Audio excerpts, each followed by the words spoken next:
tunjangan hari raya dan gaji ke-13 untuk tahun 2022. Ya. OECD merevisi turun proyeksi pertumbuhan ekonomi dunia untuk tahun 2022 ini dari 4,5% menjadi hanya 3,5%. Bank Dunia juga merevisi turun pertumbuhan ekonomi akan terus didorong lebih cepat, dan dalam hal ini pemerintah juga mendukung melalui APBN dengan pembayaran tunjangan hari raya bagi karyawan aparatur negara dan pensiunan di dalam rangka untuk bisa melaksanakan atau dalam hal itu melakukan aktivitas Idul Fitri dan sekaligus merupakan stimulus bagi perekonomian kita. Seperti diketahui, pemberian tunjangan hari raya bagi aparatur negara dan pensiunan selalu memperhatikan keseimbangan dengan pelaksanaan program-program lain dan tentu diatur di dalam Undang-Undang APBN sehingga harus mencerminkan kemampuan keuangan negara. Kita melihat pada tahun 2020 yang lalu, pada saat pandemi memukul secara sangat besar perekonomian kita, masyarakat kita, dan APBN kita, maka THR pada tahun 2020 hanya diberikan kepada aparatur negara tertentu, yaitu mereka yang jabatannya di bawah eselon 2 dan untuk para pensiunan. Jadi pada saat kita menghadapi tekanan yang sangat berat, terutama pada saat APBN menghadapi juga tekanan dari penerimaan negara dan seluruh resources atau sumber daya APBN difokuskan untuk membantu pandemi atau menangani pandemi dan membantu masyarakat, waktu itu kebijakan THR disesuaikan, hanya diberikan kepada para aparatur negara yang jabatannya di bawah eselon 2 serta untuk para pensiunan. THR yang dibayarkan pun serta gaji ke-13 hanya merupakan gaji pokok plus tunjangan keluarga dan tunjangan jabatan yang melekat. Pada tahun 2021, meskipun ancaman COVID masih sangat berat, terutama munculnya varian Delta, namun kegiatan ekonomi mulai berjalan dan ini menimbulkan perbaikan pada kondisi APBN kita.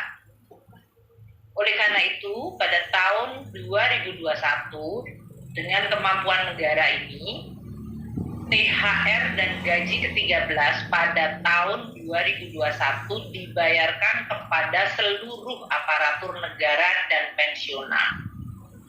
Besarnya THR dan gaji ke-13 adalah tetap sama dengan tahun 2020, yaitu hanya gaji pokok, tunjangan keluarga, dan tunjangan jabatan yang melekat, tunjangan melekat dan tunjangan jabatan.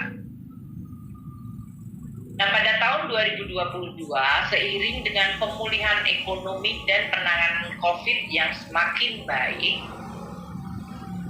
kita melihat APBN kita juga mulai terlihat pemulihannya.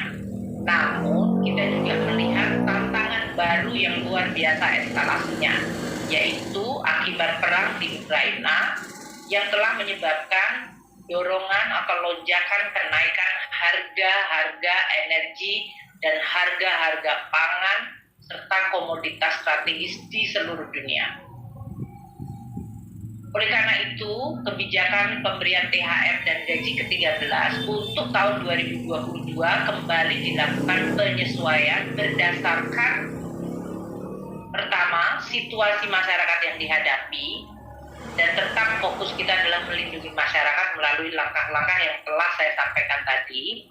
Dan yang kedua adalah kondisi dari APBN sendiri, dan tentu di dalam rangka juga untuk bisa memberikan dukungan kepada seluruh aparatur negara TNI Polri termasuk dan para pensiunan. Kebijakan ini yaitu THR dan gaji ke-13 telah ditetapkan oleh Bapak Presiden melalui peraturan pemerintah nomor 16 tahun 2022. Ini adalah wujud penghargaan atas kontribusi dan pengabdian aparatur negara juga untuk pensiunan di dalam 2 tahun lebih menangani pandemi melalui berbagai pelayanan masyarakat dan upaya-upaya untuk pemulihan ekonomi nasional. Kebijakan ini juga diharapkan akan juga mendorong percepatan pemulihan ekonomi nasional dengan menambah daya beli masyarakat. Dan ini juga dilakukan dengan upaya terus membantu kelompok masyarakat yang paling rentan melalui penambahan dan penebalan bantuan sosial, termasuk kepada para pedagang kaki lima pangan yang juga menghadapi tekanan kenaikan harga. Untuk THR dan gaji ke-13 tahun 2022 ini dilakukan penyesuaian besaran, yaitu diberikan sebesar gaji dan pensiunan pokok plus tunjangan yang melekat pada gaji atau pensiunan pokok, yaitu yang tadi saya sampaikan, tunjangan keluarga, tunjangan pangan, dan tunjangan jabatan struktural fungsional umum yang disebut tunjangan melekat. Dan untuk tahun ini kita tambahkan 50% dari tunjangan kinerja per bulan bagi yang mendapatkan tunjangan kinerja. Jadi besarannya lebih besar dari tahun 2021. Karena THR dan gaji ke-13 diberikan kepada aparatur negara, dalam hal ini aparatur negara di pusat, dan gaji ke-13 untuk instansi daerah, 50% adalah paling banyak 50% tambahan penghasilan. Tentu memperhatikan kemampuan fiskal masing-masing daerah.